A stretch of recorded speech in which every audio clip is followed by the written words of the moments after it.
You ever rented a video or a film that you've already seen? Who's done this? Why are you doing it? You're certain it's good because you read it before, saw it before, but you're hoping it's been long enough you've forgotten if there's variety.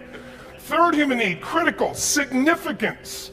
We all need to feel important, special, unique. You can get it by making more money. You can do it by being more spiritual. You can do it by getting yourself in a situation where you put more tattoos and earrings in places humans don't want to know.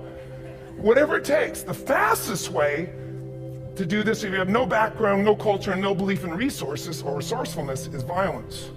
If I put a gun to your head and I live in the hood, instantly I'm significant. 0 to 10, how high? 10. How certain am I you're going to respond to me? 10. How much uncertainty? Who knows what's going to happen next? Kind of exciting. Like climbing up into a cave and doing that stuff all the way down there. Total variety and uncertainty. And it's significant, isn't it? So you're willing to risk your life for it. So that's why violence has always been around, will be around unless we have a consciousness change as a species. Now you can get significance a million ways, but to be significant, you gotta be unique and different. Here's what we really need. Connection and love, fourth need. We all want it. Most people settle for connection because love's too scary. Don't want to get hurt. Who here has ever been hurt in an intimate relationship? Say aye. And you're gonna get hurt again. Aren't you glad you came to this positive visit? But here's what's true, we need it. We can do it through intimacy, through friendship, through prayer, through walking in nature. If nothing else works for you, get a dog. Don't get a cat, get a dog, because if you leave for 2 minutes, it's like you've been gone for 6 months when you show back up again 5 minutes later, right? Now these first 4 needs, every human finds a way to meet. Even if you lie to yourself, you need to have split personalities. But the last 2 needs, the first 4 needs are called the needs of the personality, is what I call it. The last 2 are the needs of the spirit. And this is where fulfillment comes. You won't get fulfillment from the first 4. You'll figure a way, smoke, drink, do whatever, meet the first 4. But the last 2, number 5, you must grow. We all know the answer here. If you don't grow, you what? If a relationship's not growing, if a business is not growing, if you're not growing, it doesn't matter how much money you have, how many friends you have, how many people love you, you feel like hell. And the reason we grow, I believe, is so we have something to give of value.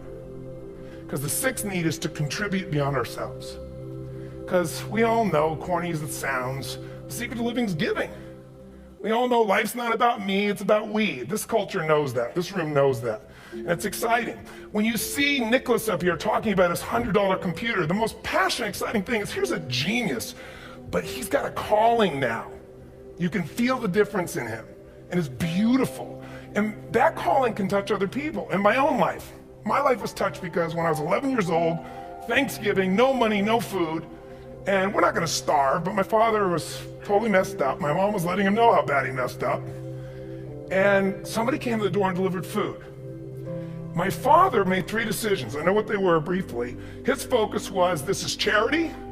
What does it mean? I'm worthless. What I gotta do? Leave my family, which he did. The time, one of the most painful experiences of life. My 3 decisions gave me a different path. I said, focus on, there's food, what a concept, you know? Second, but this is what changed my life. This is what shaped me as a human being. Somebody's gift, I don't even know who it is. They're not asking for it, this is giving our family food, looking out for us. It made me believe this. What does it mean? That strangers care. And what that made me decide is if strangers care about me and my family, I care about them. What am I gonna do? I'm gonna do something to make a difference. So when I was 17, I went out one day on Thanksgiving. It was my target for years, have enough money to feed 2 families. Most fun thing I ever did in my life, most moving. Then next year I did 4, and I didn't tell anybody what I was doing. Next year, 8. I wasn't doing it for brownie points, but after 8, I thought I could use some help. So sure enough, I went out, and what did I do? I got my friends involved, and I grew companies, and then I got 11 companies, and I built the foundation. Now, 18 years later, I'm proud to tell you, last year we fed 2 million people in 35 countries through our foundation, all during the holidays, Thanksgiving, Christmas, in all the different countries around the world. It's been fantastic.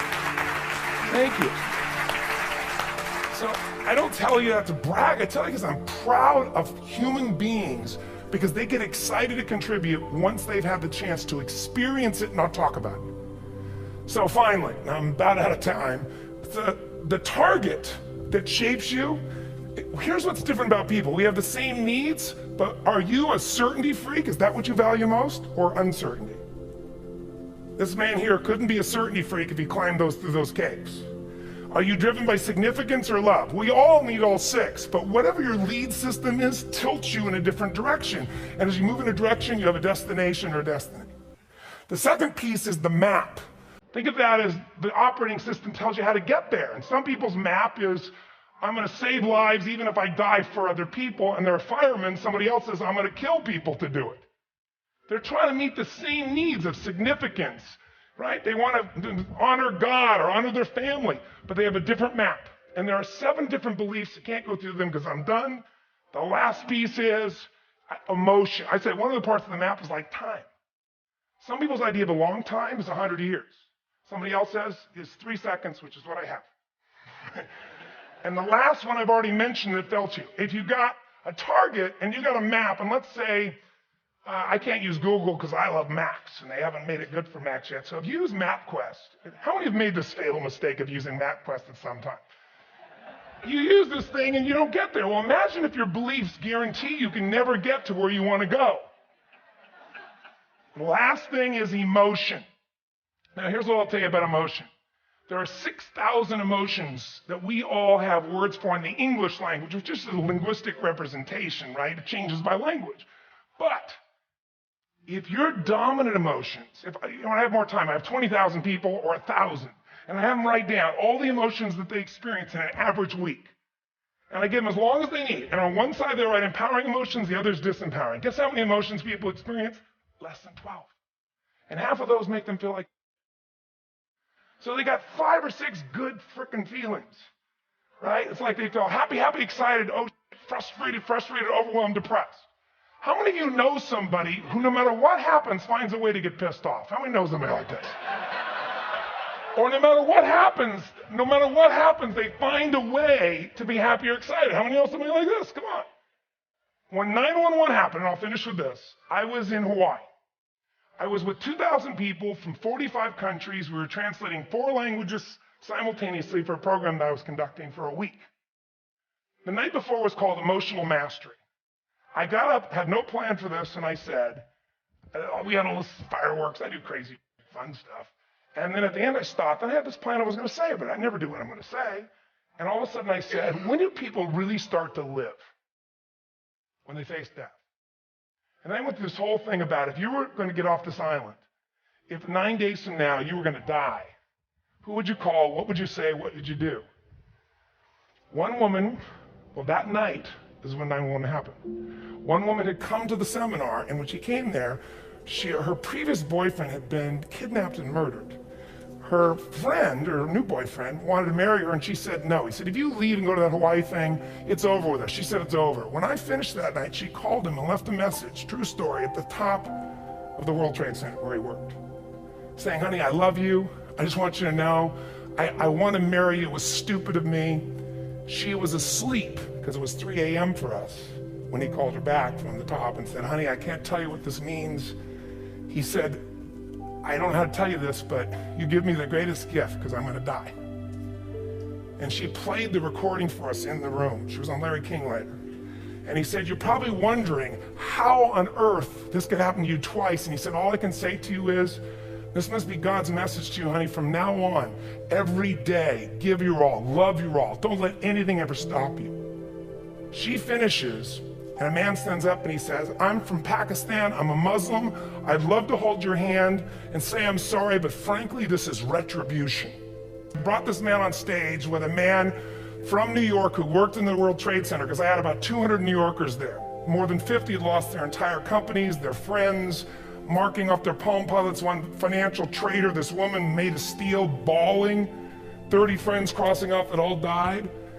And what I did to people is said, what are we going to focus on? What does this mean, or what are we going to do? And I took the group and got people to focus on, if you didn't lose somebody today, your focus is going to be how to serve somebody else.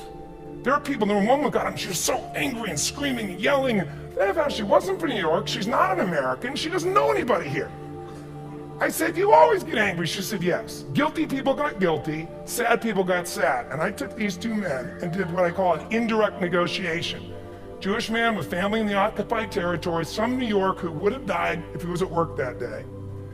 and this man who wanted to be a terrorist, and made it very clear. And the integration that happened is on a film, which I'll be happy to send you. But the two of them not only came together and changed their beliefs and models of the world, but they worked together to bring, for almost 4 years now, to various mosques and synagogues, the idea of how to create peace. And he wrote a book, which is called My Jihad, My Way of Peace.